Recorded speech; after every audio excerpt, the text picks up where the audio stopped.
Our initial purpose with Hentai Cum Dungeon and the vanity label created to release it, Pedophobic Records, was to sound the alarm on child sex abuse and create, bold yet convoluted and baffling statement or warning or battle cry against child sex abuse.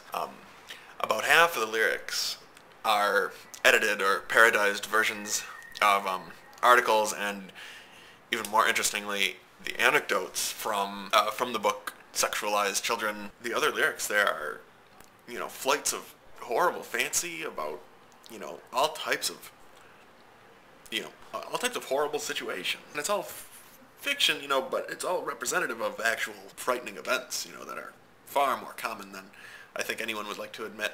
And that was kind of the purpose of the record, is to, to shine light on this subject matter, which goes absolutely untalked about in popular culture. But like I said, we wanted to do it as convoluted as possible, so most of the content is sarcastic, and most of the content is the opposite of our purpose, So some of it, and I've been told this and demonized for this kind of, that, a lot of the content seems to promote the very thing that it was supposed to be speaking out against.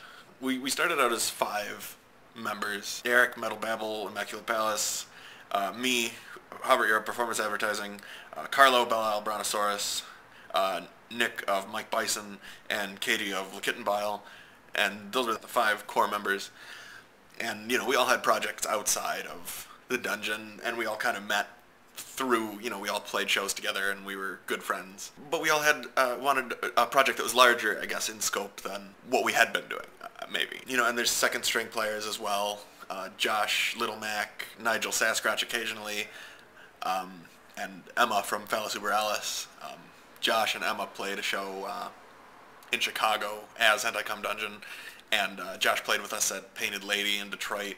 Even on the night where everyone got kicked out, our set was just a harsh noise set with hardly any, content, and I think Eric had nipple clamps on his testicles and little baby boy shorts on, and pissed on stage, and we were immediately shut down.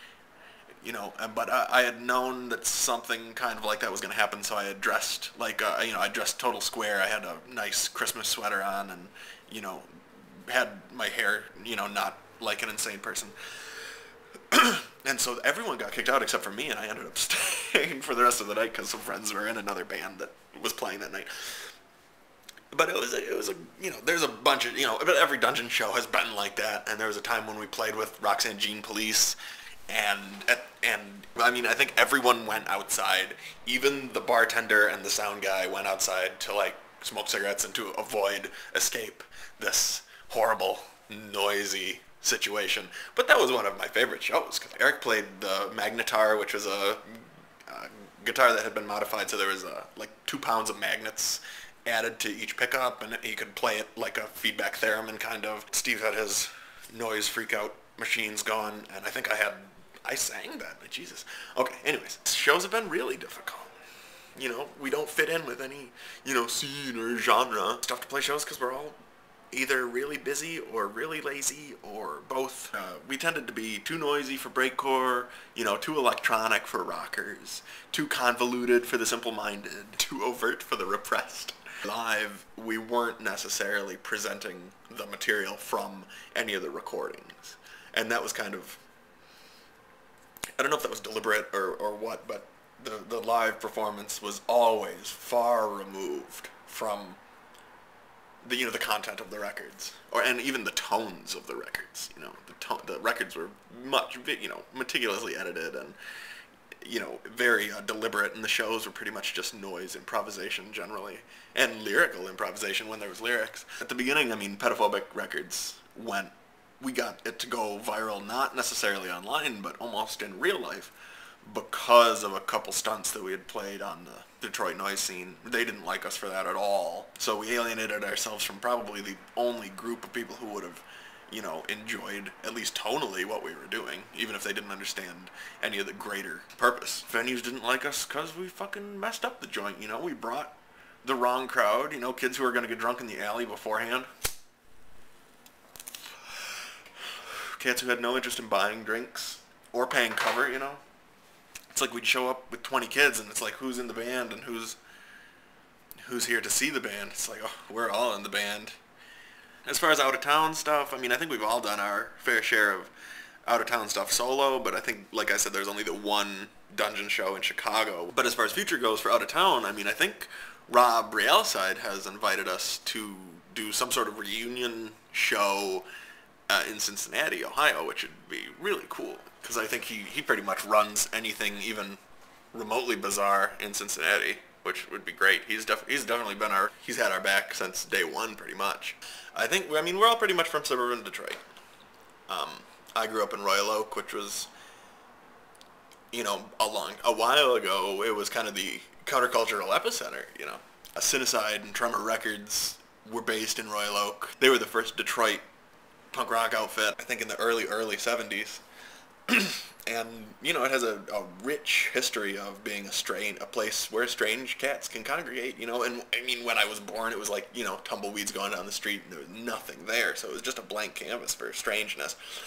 And in the last, so long now, it's become, you know, it's become yuppie territory. Everything is rich. Everything's, you know, property value has, you know, quintupled. Everything's mad expensive now.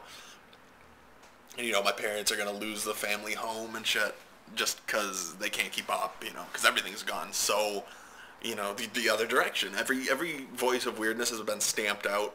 You know, businesses who, you know, mentored and informed an entire, not even an entire generation, multiple generations of weirdos and forward thinkers, you know, they've all been stamped out, all been crushed, all been destroyed, all been run out of town by, you know, by the local government who wants, you know, who's fucking happier than pigs and shit that things have gotten rich, you know. Everyone wants to be rich, except for weird people, I suppose, but...